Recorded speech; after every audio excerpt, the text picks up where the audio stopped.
Қайырлы күн достар, қазір сіздермен бірге мастикадан корона жасайтын боламыз. Ол үшін бізге ең алдымен осындай молд қажет, екі түрлі молд және де мастика керек.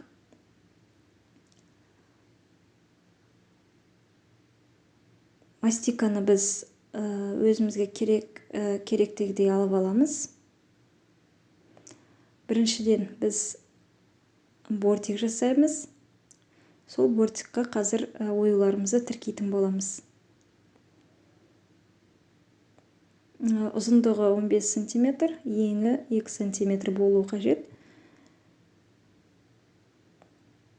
Кейбіреулер осы бортик сызақты жасап жататындар бар, бірақ маған осылай ыңғайлы болғандықтан мен осылай жасап жатырмын.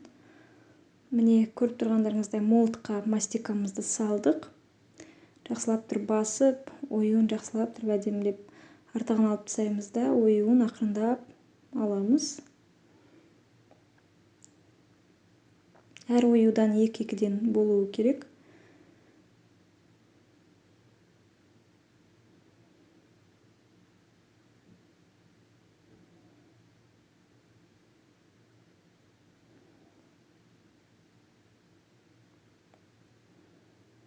Егер де қолдарыңызға мастика жабысып, ыңғайсыз болып жатса, сахарный пудрамен қолдануға болады.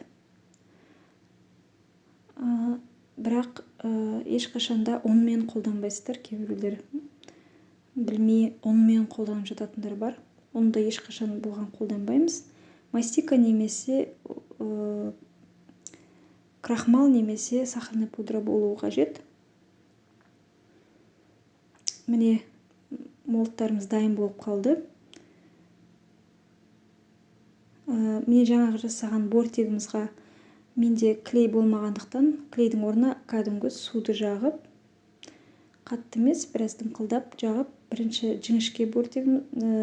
жіңішке оюымызды және де екінші осы үлкендеу оюымызды қоятын боламыз. Жақсылап жабыстырып аламыз. Маған осы мастиканың жалпы өзінің ыдысы да өте ыңғайлы. Өстіп жабыстырып, кем дегенде 1 сағаттан аса уақытқа қоямыз. Ыдысымызға тиіспейміз, алмаймыз.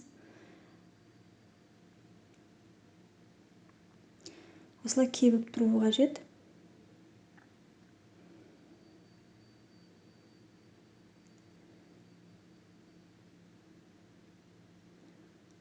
Ендігі кезекте біз кондуринмен жұмыс жасайтын боламыз. Кондурин деген жалпы шоколадқа жағады, осылай мастикаларға жағады. Өте қазір көп қолданылады кондитерлер. Біріншіден этиловый спирт.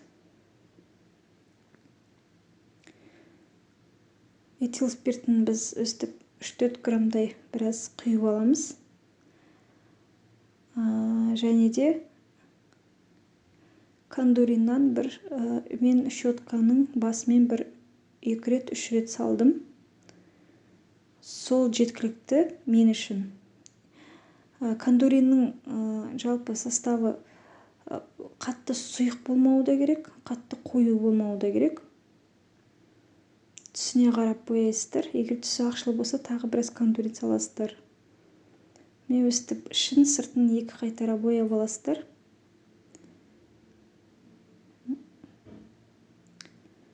Сіздермен бірге болған Ақерке, міндетті түрде комментарий қалдырып, пікір қалдырыңыздар.